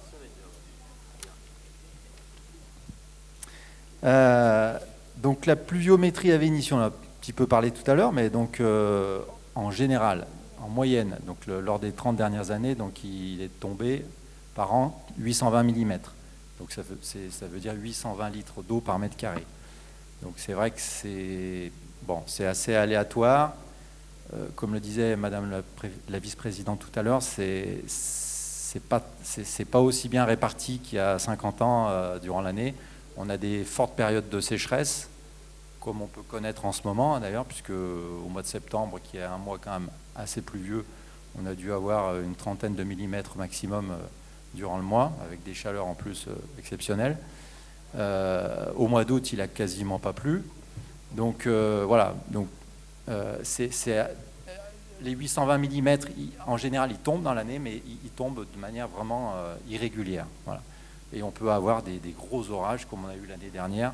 Cette année, j'en ai pas trop le souvenir, mais je me souviens du 17 août l'année dernière, où Vénissieux était inondé d'ailleurs. Il y avait eu un petit peu de grêle aussi, où il était tombé 80 à 100 mm d'eau en 1 heure. Donc c'est considérable. Donc en général, les mois les plus pluvieux sont octobre et novembre. On va voir si cette année c'est encore le cas. En tout cas, on en aura bien besoin pour recharger les nappes, hein, ça c'est clair. On souffre également de ce qui se passe de plus en plus. On voit qu'il y a de plus en plus de vent. Et c'est vrai que par rapport à la végétation, c'est un problème puisque ça sèche. Le vent va sécher la végétation, va augmenter la transpiration des végétaux et puis sécher le sol également. Donc c'est une problématique qui se rajoute au manque d'eau en plus. Donc cette année, donc je repars sur les 5 dernières années. Sur les 5 dernières années, on a eu 4 arrêtés sécheresse. Il y a eu 2021 où on a eu un été assez médiocre et pluvieux. Enfin, pour les jardiniers, c'était très bien. Mais donc sur les 5 dernières années, 4 arrêtés sécheresse, plus ou moins importants. Donc les arrêtés sécheresse, ils sont délivrés par la préfecture en fonction du niveau des nappes phréatiques. Et donc là, par exemple, sur Vénissieux, puisque le département du Rhône est en fonction des nappes, des alimentations, est divisé en 9 secteurs, il me semble. Donc le secteur de Vénissieux, par exemple, là on est passé en niveau 3 d'alerte sur 4 depuis début septembre. Donc si vous voulez, les niveaux d'alerte dans ces arrêtés sécheresse, il y en a 4. Donc le premier c'est vigilance, le deuxième c'est alerte, troisième alerte renforcée, quatrième crise. Donc là on est passé en alerte renforcée depuis le 6 septembre. Donc avec des restrictions à la clé. Donc par exemple, nous, pour l'arrosage des espaces verts, on doit absolument, enfin on n'a plus le droit, on n'a pas le droit d'arroser la journée, ce qui est normal. Donc on arrose de nuit. Et puis après, bon voilà, il y a des choses sur ceux qui ont des piscines ou sur l'utilisation de l'eau potable en général. Mais pour dire, les arrêtés sécheresse, il y a quelques années, on en avait très très rarement. Et là, sur les 5 dernières années, ça s'est vraiment concentré. Donc on voit vraiment qu'il y a quelque chose qui se passe et qui ne va pas dans le bon sens.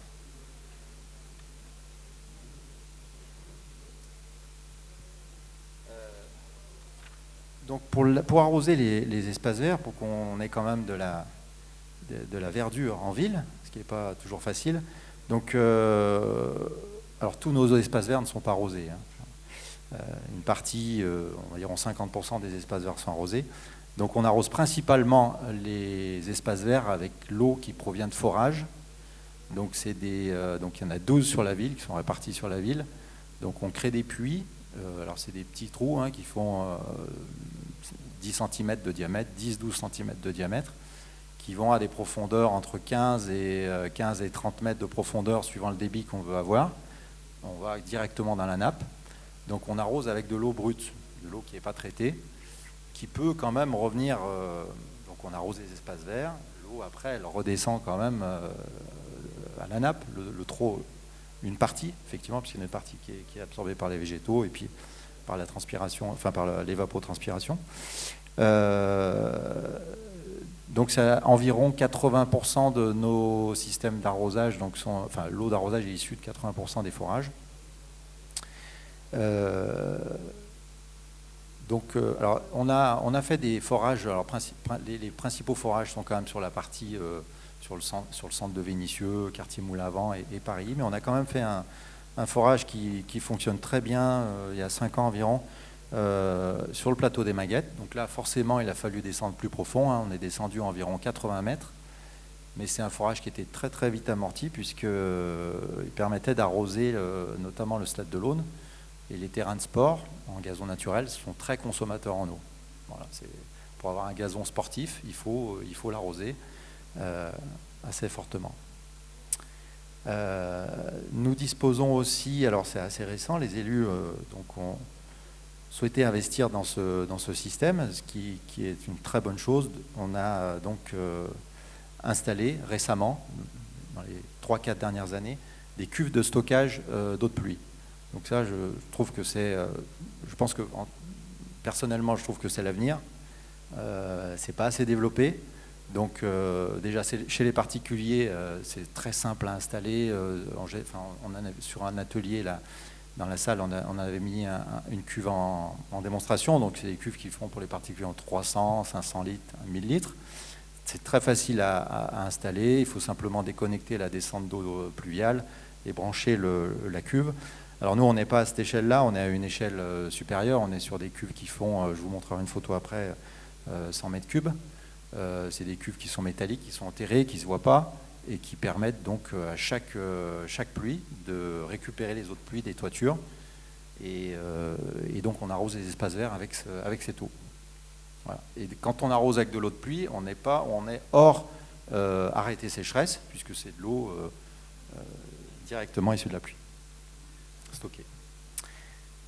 Donc on en a 3 sur la ville, on en a au Cerf municipal, on en a une sur le terrain de futsal de l'Aune qui est installée l'année dernière, et une récente qui est installée vers les tennis de l'Aune, où on va mettre un préau sur les terrains de tennis pour améliorer le confort des joueurs. Et puis donc pour l'arrosage des espaces verts, on développe, donc ça c'est assez récent. On avait tendance avant à arroser nos espaces verts avec de l'aspersion. Donc vous savez, c'est des canons qui arrosent l'eau par le dessus, comme une pluie. Et là, on développe très très fortement l'utilisation des tuyaux goutte à goutte, puisque c'est économe en eau, ça c'est très clair. Et puis l'eau, elle va directement donc au pied de la plante, et donc la plante en profite directement. Alors ces tuyaux, ces systèmes d'arrosage, ils sont connectés, ils sont branchés à un programmateur. Donc on a un système d'arrosage automatique, on programme directement quand est-ce qu'on veut arroser, la durée, etc. Donc voilà la cuve, donc c'est celle des tennis de l'Aune qui a été installée l'été dernier. Donc c'est une cuve métallique qui fait environ 2,50 m de diamètre sur 12 ou 13 mètres de long. C'est garanti 50 ans par le fabricant, donc une fois que c'est enterré, ça ne se voit plus. Et le trop-plein, donc l'eau de la toiture descend directement dans cette cuve. On pourra récupérer les eaux pour arroser les espaces verts.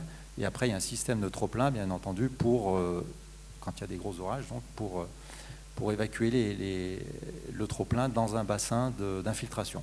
Puisque on n'a plus le droit, donc on est obligé, quand on crée on étanchéifie une surface, on doit absolument garder l'eau sur la parcelle.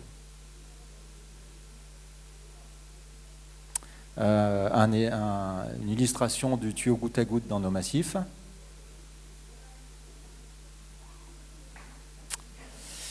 Alors, les moyens d'économiser l'eau dans la gestion des espaces verts. Donc, on va parler un petit peu agronomie et biologie. Donc, la première chose, c'est d'améliorer la capacité de rétention en eau des sols. Donc, il y a une solution, par exemple, c'est d'apporter du compost dans le sol. Comme ça, le compost va se gorger d'eau. Il va permettre, en période sèche, de restituer l'eau pour les plantes. Donc ça, c'est un exemple tout simple. Après, il y en a d'autres. Hein.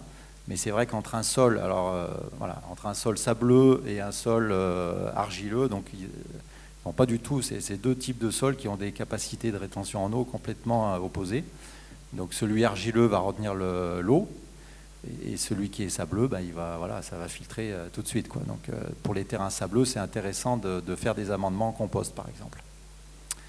Donc on travaille aussi sur l'adaptation de la palette végétale, puisque ces dernières années, on a bien vu qu'il y avait un changement qui s'opérait. Donc alors c'est un travail qui est en cours, hein, comme de nombreuses villes. Hein. On n'a pas de solution miracle, on avance pas à pas.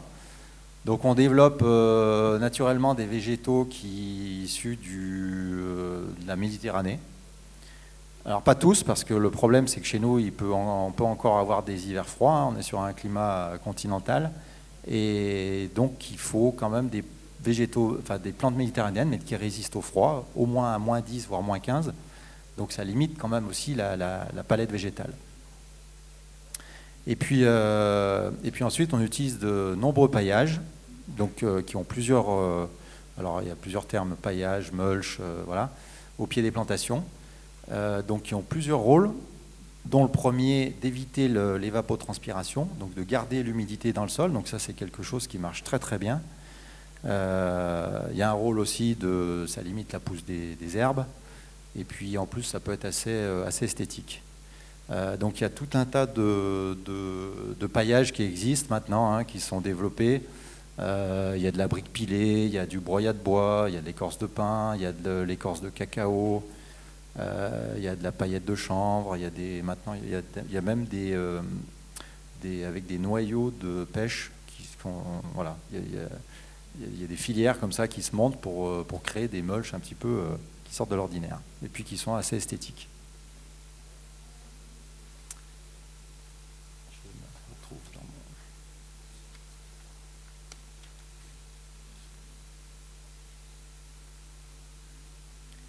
Alors, je trouvais intéressant de parler de biologie. Enfin, voilà. Pourquoi certains végétaux résistent mieux à la sécheresse ? Donc, il y a plusieurs raisons. Donc, système racinaire déjà.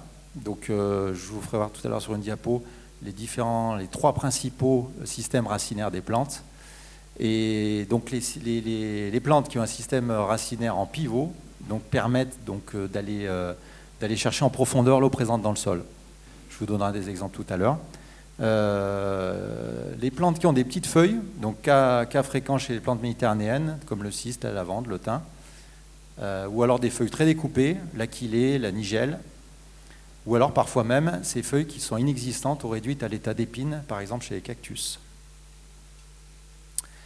Donc les feuilles aussi peuvent être cireuses, coriaces, avec une cuticule plus épaisse, et c'est vrai que les plantes méditerranéennes ont des feuilles plus épaisses, par exemple l'olivier, c'est un exemple. La couleur du feuillage aussi, qui peut être grisâtre ou argenté, qui permet de réfléchir le rayonnement solaire. Plante de maquis. Et puis des feuilles qui peuvent être couvertes de poils au duvet qui agissent comme un isolant. Et c'est vrai que la nature, de toute façon, elle s'adapte. Donc là, on est dans une évolution qui va assez vite. Après, il ne faut pas être trop pessimiste non plus, parce que je pense que la nature, à un moment donné, alors ça va prendre peut-être un petit peu de temps, mais les végétaux ils vont s'adapter. Ça c'est clair. Donc voilà des végétaux qu'on utilise en partie, hein, par exemple le cyste, hein, qui est magnifique, qu'on arrive à trouver dans les maquis, qui résistent très très bien au sec, avec une belle floraison. Le stachys avec sa couleur un peu grise et on ne voit pas trop sur la diapo, mais avec une feuille très très duveteuse et du coup qui permet de résister à la sécheresse, enfin au rayonnement solaire, pardon. La nigelle avec un feuillage très découpé, l'olivier avec sa feuille coriace. Et donc voilà, par rapport au système racinaire, en gros les végétaux, on peut dire il y a 3 types de systèmes racinaires chez l'ensemble des végétaux. Donc il y a le système de pivot, donc la première photo en haut à gauche. À droite, donc c'est le système traçant. Donc les pivots, par exemple, pour donner un exemple, le chêne, par exemple, c'est une racine pivotante. La vigne, par exemple. Alors la vigne, c'est assez exceptionnel. Il y a des études qui ont montré on pouvait retrouver des racines qui allaient jusqu'à plus de 10 mètres de profondeur. C'est quand même, pour une petite plante quand même, c'est assez exceptionnel. Voilà, donc sur le système racinaire traçant, donc c'est les racines qui sont en surface. Donc en général, c'est des végétaux qui résistent pas trop à la sécheresse. Comme exemple, on a le bouleau. Et c'est vrai que le bouleau, en tout cas sur Vénissieux, sur la région lyonnaise, c'est des arbres qu'on verra, ils dépérissent d'année en année avec la sécheresse. Et je pense que dans 5, 10, 15 ans maximum, il n'y aura plus de bouleau sur la région. Et puis le système, je ne me souviens plus comment il s'appelle le dernier, donc le système fasciculé, oui c'est ça, c'est les racines fasciculées, donc c'est un petit peu un mélange des deux, hein. Donc par exemple on a le pin qui est dans ce cas de figure. Alors ensuite, je voulais, pour rebondir sur ce qui a été présenté tout à l'heure, donc je voulais présenter ce qui se fait sur Vénissieux en termes de projets de désimperméabilisation et végétalisation. Donc les principaux exemples pour l'instant, ils sont dans les écoles, dans les cours d'école. Donc les élus ont souhaité donc aller dans cette direction, donc ça fait plus de 2 ans maintenant. Et donc là, on a 5 exemples d'écoles sur Vénissieux déjà, où on a végétalisé la cour et puis désimperméabilisé. Donc ça veut dire que toutes les eaux pluviales de ruissellement des cours, elles sont envoyées dans des noues paysagères, donc c'est-à-dire des fossés, des zones plantées en tout cas. Et on a même profité pour déconnecter les descentes d'eau pluviale des toitures, des bâtiments, pour envoyer ces eaux donc justement dans les espaces verts. Donc l'objectif, comme ce qui a été dit tout à l'heure, hein, c'est de ne pas engorger. Alors ça permet d'infiltrer les eaux de pluie, que les plantations elles puissent bénéficier aussi de l'eau, mais c'est ce qui permet aussi de ne pas engorger les stations d'épuration quand il y a des gros orages, puisque toute l'eau du coup est dirigée vers ces stations d'épuration. Alors, ce qui est intéressant aussi pour la ville, c'est qu'il y a des subventions qui sont données par l'agence de l'eau, et donc qui s'élèvent, enfin, où nos projets sont subventionnés à hauteur de 70%. Voilà, donc c'est très intéressant. Alors, je crois que j'ai quelques images à vous montrer. Donc, le groupe scolaire Max Barrel, donc ce qui a été réalisé cet été. Donc là, on voit bien la photo, enfin l'avant-après. Alors après, la photo après, peut-être pas encore bien représentative parce qu'il manque les végétaux, hein. C'est les plantations qu'on va réaliser cet automne là. En tout cas, il y a 50% de la cour qui a été désimperméabilisée, enfin qui a été rendue perméable déjà avec un système de revêtement en broyat de bois. Alors le reste, puisque dans une cour d'école, il faut quand même des zones un peu minérales pour que les enfants puissent jouer. Donc on remplace maintenant par contre dans les cours d'école l'enrobé noir par un enrobé clair qui permet de limiter les effets de chaleur en plein été. Voilà, donc Max Barrel élémentaire donc cet été, groupe scolaire Moulin à Vent, donc là c'était en 2021, donc on voit bien avant-après le changement radical de la physionomie de la cour, où on avait une cour élémentaire qui était complètement en enrobé, et où donc avec le projet on a pu créer des poches de plantation, planter des arbres, Donc mettre ce revêtement plus clair qui est quand même plus agréable aussi, en enrobé. Le groupe scolaire Paris, belle réalisation aussi, l'année dernière, été 2022, où là aussi c'est pareil, la course était un plateau sportif, en fait c'était un terrain goudronné entièrement, et où on a complètement revu la physionomie en travaillant avec l'équipe pédagogique, avec les enfants également. Donc voilà. Le groupe scolaire du centre, j'ai 2 photos, donc ça c'était l'année dernière aussi en 2022. Voilà, donc on retrouve ce système de pavé, donc sur la photo après, là, vous voyez ce système de pavage qui est complètement infiltrant, donc les joints des pavés sont espacés, ce qui permet de complètement infiltrer les eaux de pluie, les eaux de ruissellement.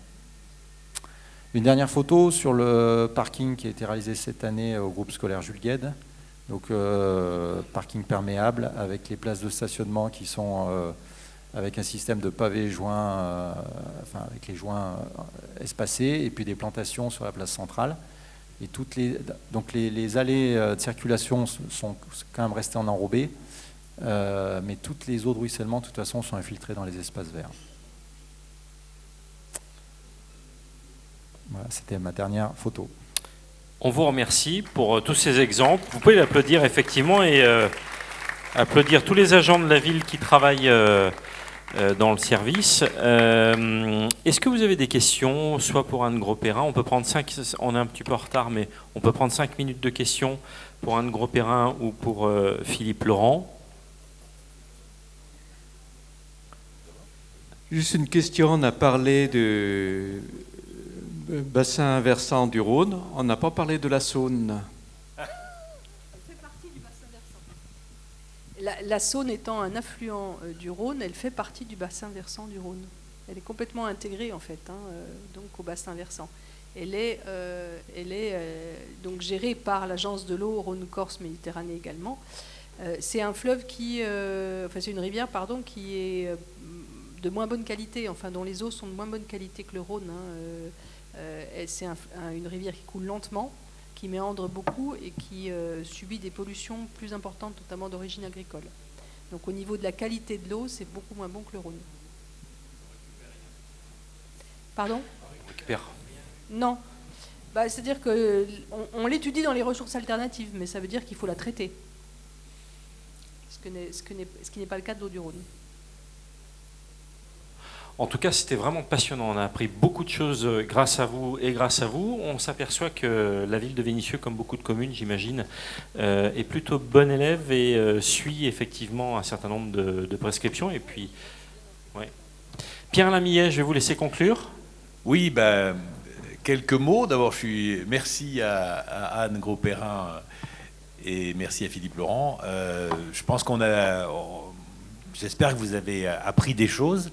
Et je pense qu'il y a une première leçon, c'est que vraiment, il faut qu'on parle de l'eau, il faut qu'on parle de l'eau publique, il faut qu'on parle des politiques publiques de l'eau. C'est un vrai sujet, un vrai défi. Et donc, mais peut-être avec une première remarque quand même, c'est que dans tout ça, c'est pas le sujet de cette table ronde, mais je pense qu'il faut le redire, il y a une urgence quand même à réduire nos émissions de gaz à effet de serre. Et il y a un vrai défi. De toute façon, le réchauffement, il est là. Le degré 5, il est à l'échelle de la planète et plus ici. Et donc, il faut tout faire pour qu'on réduise au maximum. Et franchement, la première des choses, c'est qu'il faut arrêter de faire de l'électricité avec du charbon. C'est la première chose, le premier facteur d'émission. Et en Europe, ça concerne l'Allemagne et la Pologne principalement. Je ne sais pas comment il faut faire pour avoir des politiques internationales, mondiales, qui accélèrent cette décarbonation. La deuxième chose, c'est que c'est quand même un enjeu, Anne l'a bien dit, la régie publique de l'eau, c'est à l'échelle de la métropole, mais on est sur le Rhône, et le Rhône, il commence en Suisse, et puis il va jusqu'à la Méditerranée, et c'est forcément des politiques globales. On ne va pas nous capter l'eau en se disant tant pis pour les suivants, et on espère d'ailleurs que les Suisses ne vont pas faire la même chose, quoique c'est un sujet, tu l'as pas dit, mais effectivement la Suisse gère le lac Léman, ils peuvent fermer le robinet s'ils veulent. Donc il y a tout un tas de sujets comme ça, et c'est des sujets donc très politiques. Et je voulais quand même dire une chose, parce que souvent, derrière ce sujet, je pense que l'Occident a quand même pas de leçon à donner à la planète. Et je voulais quand même dire une chose, la catastrophe dite naturelle en Libye et ces plus de 10 000 morts, c'est quand même d'abord le résultat d'une guerre qui a arrêté le chantier de réhabilitation du barrage. Et donc c'est là quand même, l'Occident aujourd'hui, ses priorités, on a quand même l'impression que c'est quand même plus la guerre que le climat. C'est quand même un sujet quand même qu'il faut avoir en tête, en arrière-plan. Et d'ailleurs, au-delà de ces sujets plus très mondiaux, très géopolitiques, c'est la question de l'aménagement du territoire en prenant en compte l'eau à grande échelle. On n'est pas du tout au niveau du défi auquel on est confronté. Je me rappelle avoir vu il y a quelques années un géologue qui commentait suite aux grandes inondations de la Seine, je ne sais pas s'il y a 4 ans ou il y a 5 ans, et qui disait la prochaine crue millénaire de la Seine et de ses affluents, elle va fermer Paris, la région parisienne, pendant plusieurs mois. Et donc, il y a une question, c'est est-ce qu'on s'en préoccupe ou est-ce qu'on ne s'en préoccupe pas? Et pour s'en préoccuper, ça veut dire qu'il faut se poser des questions, y compris par exemple sur la nécessité de barrages en amont pour réguler l'eau. Parce que l'eau, elle a toujours été irrégulièrement répartie sur Terre. Hein. Il y a toujours eu des glaciers et des déserts. Il y a toujours eu des climats tempérés et puis des climats comme la mousson, par exemple, où il y a des périodes avec des très très grandes quantités d'eau, etc. Donc bien sûr que ce climat évolue, mais c'est une question, c'est est-ce qu'on mène des politiques publiques à grande échelle à la hauteur de cette question? Et donc pour moi c'est quand même un des sujets, et je pense quand même que tout ce qui a été dit sur les politiques de l'eau de la métropole de Lyon montre quand même qu'il y a énormément de dossiers ouverts. Qu'on s'en occupe, moi je voudrais qu'on ait la même ambition à l'échelle nationale. Parce que franchement, c'est quand même des vrais sujets. Et donc, alors bien sûr, je pense que c'est quand même important d'avoir cette perception globale. Parce qu'on peut parler du local, on peut parler des politiques publiques locales, mais la vérité quand même, au fond, c'est que ce soit sur l'énergie ou sur l'eau, il y a quand même des enjeux mondiaux et nationaux. Et je pense que ça fait partie du débat public, et il faut le dire. Et c'est pour ça que moi j'ai toujours un réflexe un petit peu, c'est un débat que je peux avoir avec Anne, sur les messages de responsabilisation individuelle, personnelle, etc., à partir de la question l'eau est rare. Alors moi je dis jamais l'eau est rare. L'eau potable accessible, elle peut être en difficulté. Mais c'est quand même d'abord un problème global, quoi. Hein. C'est-à-dire que, par exemple, les politiques d'agriculture, elles jouent un rôle essentiel sur la manière dont l'eau qui tombe et qui va continuer à tomber, qu'est-ce qu'elle devient? La nature des paysages, l'aménagement du territoire, il a un impact sur le fait de savoir si l'eau va beaucoup s'infiltrer pour remplir les nappes ou si elle va inonder pour ruisseler et retourner au plus vite à la mer. Donc, et ça, c'est vraiment le modèle agricole qui est derrière, qui est quand même un vrai sujet aussi. Et on ne peut pas parler de l'eau sans... Je ne sais plus, tu as dit, c'est 2/3 de la... Non, 56%, je ne me parle plus. 58% de la consommation d'eau, hein, globalement. C'est quand même un vrai défi. Et c'est un sujet. Voilà, donc je voulais quand même dire ça dans un premier temps. Et donc, oui, il faut des politiques publiques de l'eau, ça a été dit, et donc il faut des moyens pour ces politiques publiques, et ça va être un sujet. Hein, l'eau paye l'eau, c'est la règle de fonctionnement des systèmes de gestion de l'eau publique, et donc la régie de l'eau, la régie publique de l'eau du Grand Lyon, eh bien, elle se paye, elle se finance avec l'eau que nous payons, enfin que tout le monde, que tous les usagers payent. Donc c'est une question. Est-ce qu'on est au bon niveau d'investissement ? Aujourd'hui, on pense que non. On s'est fixé l'objectif d'augmenter le niveau d'investissement pour accélérer la rénovation des réseaux, par exemple. Voilà, et donc c'est une question. Quel est le bon prix de l'eau ? C'est un vrai sujet, et derrière, avec les questions de justice sociale et environnementale, c'est-à-dire pour quels usages ? C'est tout le débat, d'ailleurs, sur l'agriculture et l'eau. C'est-à-dire que moi, je pense que le stockage de l'eau est nécessaire. Encore faut-il savoir qui le décide et pour quels usages. Parce que si je fais du stockage de l'eau qui est privatisé pour quelques-uns au détriment de tous les autres, c'est quand même un sacré souci. Et c'est ça le problème, à mon avis, principal. Donc il y a effectivement plein de questions sociales et environnementales derrière la question du prix de l'eau. Et Anne a abordé cette question de la tarification. qui n'est pas simple du tout. Et moi, je souhaite vraiment qu'on en fasse un débat public. Je rajoute une question là derrière, que peut-être vous n'avez pas tous en tête. Il y a 740 000 logements dans la métropole de Lyon. Il y a, tu me corrigeras, 380 000 abonnés, quelque chose comme ça, c'est ça, 380 000 abonnés. Pourquoi? Parce qu'il y a beaucoup d'abonnés collectifs. Dans tout l'habitat collectif, notamment le parc social, en fait, il y a un abonnement de la résidence, quoi. Et puis derrière, il y a 200, 300 habitants qui ont bien un compteur d'eau, mais un compteur d'eau géré par le gestionnaire, par le bailleur ou par la copropriété. Et donc c'est des difficultés d'ailleurs, parce que quand on dit comment on fait pour dire les 3 premiers mètres cubes sont gratuits, par exemple, c'est compliqué, parce que les 3 premiers mètres cubes, s'il y a 200 logements derrière, ça ne veut rien dire. Donc c'est un sujet compliqué, par exemple, ça. Et ben moi, je souhaite qu'on l'ait dans le débat public. C'est pour ça que j'invite vraiment des Vénitiens à aller s'inscrire, jeparticipe.grandlyon.com, assemblée des usagers de l'eau. Il y a plein de documents à lire. Il faut vraiment y aller et s'intéresser et en faire un débat public. Et puis là derrière, la question de la justice sociale, il faut quand même dire que par rapport au climat ou par rapport à l'eau, il y a quand même des réflexes qui sont peut-être même dominants, qui sont quand même de dire « moi je vais m'en sortir ». Les riches pourront toujours s'en sortir, que ce soit pour le climat, la température ou l'eau. Et puis il y a des réflexes qui vont à l'inverse dire on ne peut pas s'en sortir tous ensemble, hein, donc il faut en éliminer une partie. Vous avez quand même des scientifiques renommés, des gens très sérieux, qui font des calculs pour dire il faut limiter la population à 3 milliards d'êtres humains sur Terre. Autrement dit, une grande guerre ou une bonne épidémie, ça ferait du bien, quoi. Donc il y a quand même des contradictions. Donc pour moi, le débat public sur les politiques publiques qui permettent de répondre aux besoins humains, dans l'égalité, l'équité, et donc peut-être parfois avec des contraintes, parce qu'effectivement, il faut effectivement tenir compte de la réalité, et que voilà, il y a des arrêtés sur l'eau qui obligent à réduire un certain nombre d'usages de l'eau. Ça ne me choque pas qu'il y ait de tels arrêtés, je voudrais qu'on puisse en discuter, et puis qu'on fasse attention à une chose, Philippe l'a dit, si on n'arrose pas les arbres et nos végétations, nos espaces verts, ils meurent. Quand on a des fortes sécheresses, on a une mortalité. On plante beaucoup d'arbres dans la métropole de Lyon, c'est vrai. Mais on a une mortalité des arbres qui n'a jamais été aussi élevée, et notamment dans nos parcs publics. Ce qui pour moi pose une question, donc c'est pour ça que je pense que les réservoirs c'est important. Et je prendrais un exemple, dans les grands aménagements, on a la ZAC marché Montbouceau-Balme, entre le plateau et le centre-ville de Vénissieux. Pour moi, j'ai déjà parlé à Anne d'ailleurs, la question de l'eau dans cet aménagement, elle est très, très importante. Et comme tu le disais, elle doit être prise en compte en amont, dès le début.